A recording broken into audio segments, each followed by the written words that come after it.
Greetings to my 1090 subscribers, and of course you, my future subscriber. Tonight I'm definitely not home, sitting in a hotel somewhere in Africa, and of course I came prepared, and I thought it is a good idea to bring something special. Now I've been ranting and raving about the Jura and the Jura Bay in particular. So I thought it was a good idea to bring another Jura on my journey, and tonight a sample. Of course I have to travel light, cannot put full bottles in the suitcase anymore. Can you imagine if it breaks? Going to be a disaster. So what I did, I packed myself a little bit of a sample. Sorry about the lighting.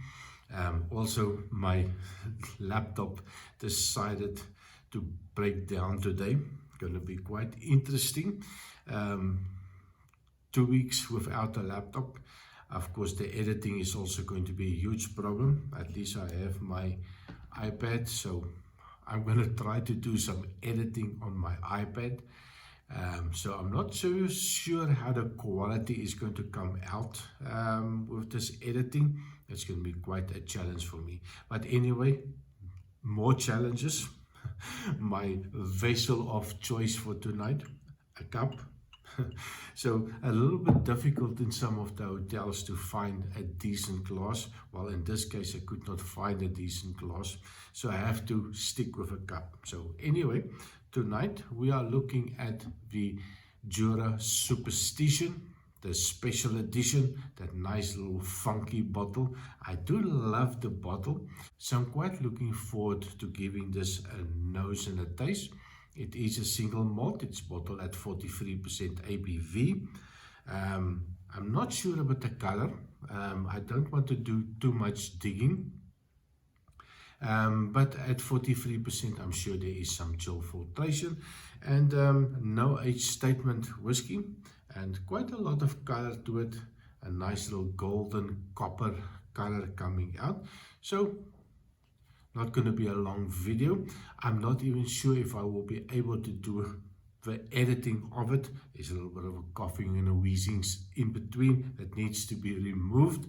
I'm not that confident like Ralphie, but I don't have to do editing. I just upload it. Well, for me, I do a little bit of editing, a little bit of an extra to make it also a little bit special. So after opening it, immediately I get a little bit of a smoke.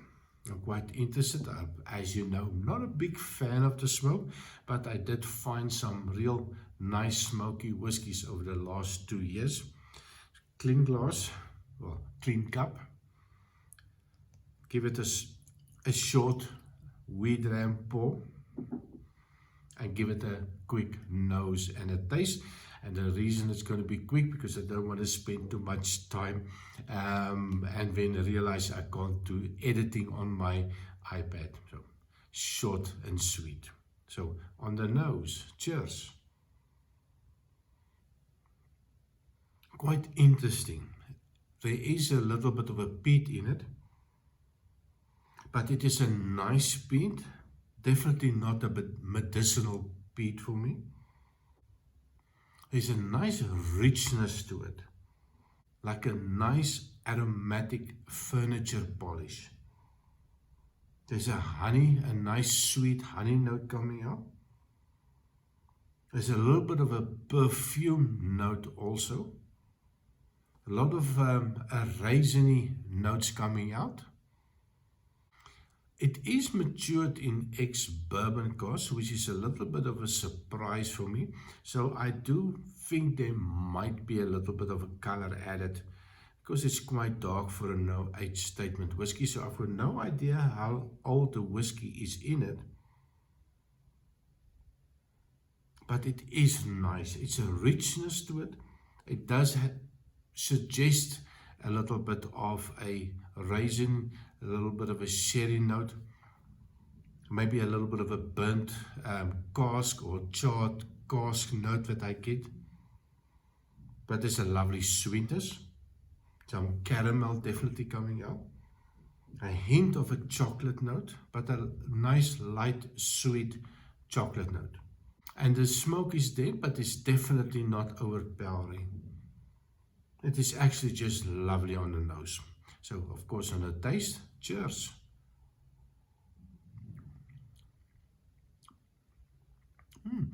Actually nice. I was a little bit surprised that the initial bite of that 43%, didn't expect that. Sweet, little chocolate note, a little bit of a caramel note definitely coming out.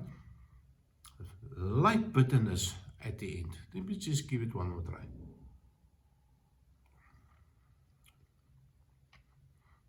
Actually quite nice, but it is not a complex one. I just get a lot of sweet notes.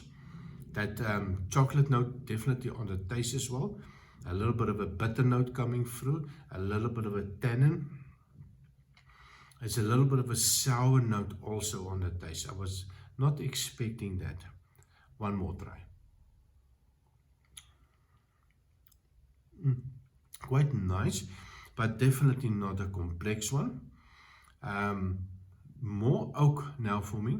A little bit more bitter notes coming out on the third sip.